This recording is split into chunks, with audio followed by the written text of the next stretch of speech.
Hello everyone, welcome to Bansal academy.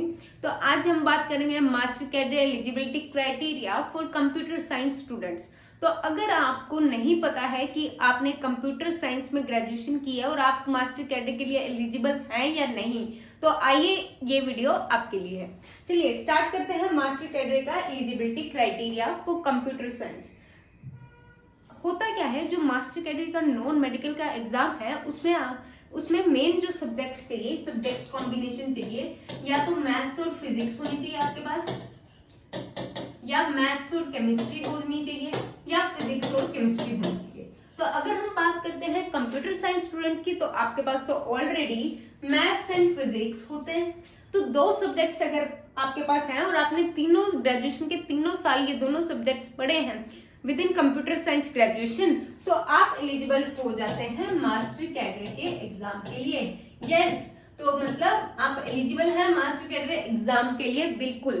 चलिए अब थोड़ा सा और एलिजिबिलिटी क्राइटेरिया की बात कर लेते हैं, पर इसमें कुछ शर्तें हैं, जैसे कि आपकी बीएड क्वालिफाई होनी चाहिए, that is bachelors of education होनी चाहिए। आपके पास डिग्री होती है जो बीएड, ठीक है, उसको क्वालिफाई करना चाहिए आपको, मतलब लास्ट सेमेस्टर हो चुका, पास हो चुके, सब हो जाना चाहिए। फिर साथ में आती है पीएसटेट पंजाब का टीचिंग एलिजिबिलिटी टेस्ट है, तो ये भी आपका क्वालिफाई होना चाहिए टू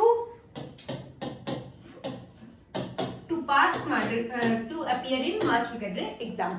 ठीक है, तो ये हो गया एलिजिबिलिटी क्राइटेरिया। अब ठीक है, ये सारी बातें हो गई, पर ग्रेजुएशन में मार्क्स भी तो मैटर करते हैं। तो आपके जो ग्रेजुएशन में मार्क्स हैं वो भी कितने होने चाहिए? 45% होने चाहिए फॉर जनरल कैटेगरी।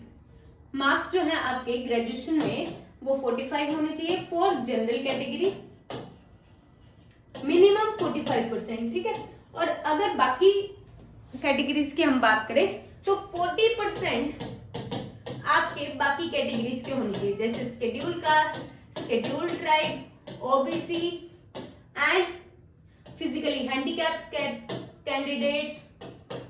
ठीक है, तो आपके कितने होने चाहिए? 40% होनी चाहिए for eligibility for master cadre, right. चलिए अब नेक्स्ट हम बात कर लेते हैं एज लिमिट की। तो एज लिमिट की जब भी हम बात करते हैं तो एज लिमिट जनरल कैटेगरी की तो होनी चाहिए 37 ईयर्स की आप होनी चाहिए general category and OBC category. ठीक है, for general category and OBC category आपकी एज होनी चाहिए 37 ईयर्स। पर बाकियों के लिए, चाहे वो एससी हैं, चाहे वो एसटी हैं, या फिजिकली हैंडीकैप्ड कैंडिडेट्स हैं, तो इनके लिए एससी एंड एसटी के लिए 5 ईयर्स रिलैक्सेशन है, बट फिजिकली हैंडीकैप्ड कैंडिडेट्स के लिए 10 ईयर्स एज रिलैक्सेशन है। तो 5 ईयर्स मतलब 42 years, SC ST 42 years and physically handicapped challenge के लिए आपकी एज हो जाती है 47 ईयर्स तक आप एलिजिबल हैं, राइट।